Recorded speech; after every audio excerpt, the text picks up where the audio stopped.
So right after I made my how I make my videos, a bunch of you requested for me to make a how I make my b-roll, which involves this camera, a bunch of different techniques. So we've got a lot to cover. So before we get started, I just want to give a huge shout out to Wondershare for actually sponsoring today's video. Their software PDF Element allows you to convert PDF files into Word documents, making them completely editable, which is awesome. While converting your program, it recognizes the text, resulting in the original layout being the same. PDF Element for Windows gives you more control over PDFs than you thought were possible. I will leave it listed in the description below for you guys to go ahead and check out. They also have a trial version as well. And yeah, alright guys, let's get started.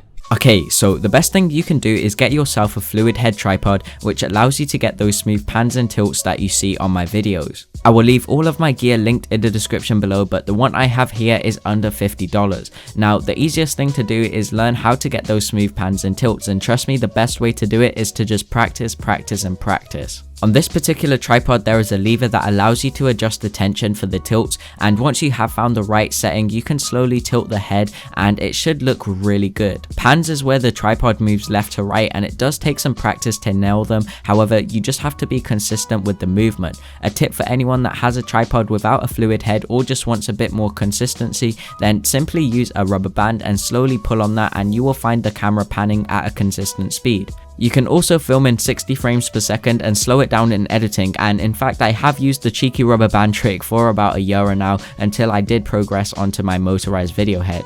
A cool shot that I like to get is where the camera looks like it is tilting diagonally. All you need to do is physically adjust your camera so it is facing to the left of your video head, and then you can tilt it up, giving the viewer the impression it is moving diagonally, if that made any sense at all. I also like to get the lean shot, which is when I use the tripod to actually move it forward. This is moving on to like the more difficult of shots, but the end result is really nice. If you have two tripod legs at the front and one single leg at the back, just slowly tilt it forward and you will get that perfect shot in no time at all.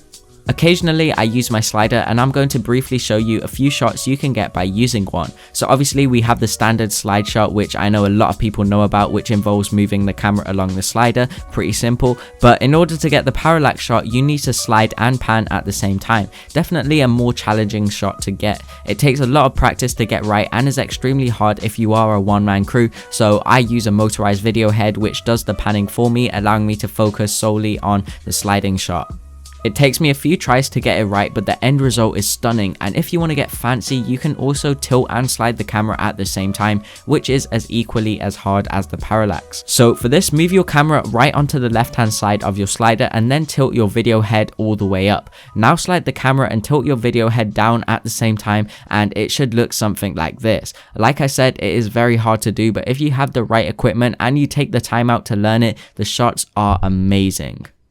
Anyway guys, that was it for today's video. If you did learn something new, make sure to give the video a massive thumbs up, and let's try and reach 150 likes now. Like I mentioned before, if you just practice and practice, that's all you need to do, and you will slowly develop the techniques which I used in today's video. And I'm by no means like a master at filming and stuff like that. I just wanted to share my techniques I use in my videos, so hopefully you guys actually learned something from that. Now comment down below #peanut butter if you watch this far into the video, and that's pretty much it. Add me on Snapchat right here so you don't miss out on any behind the scenes and stuff. Alright guys, I'm Hamza from Super Extreme Video, and I'll talk to you lot in the next one. Latest, guys. Bye.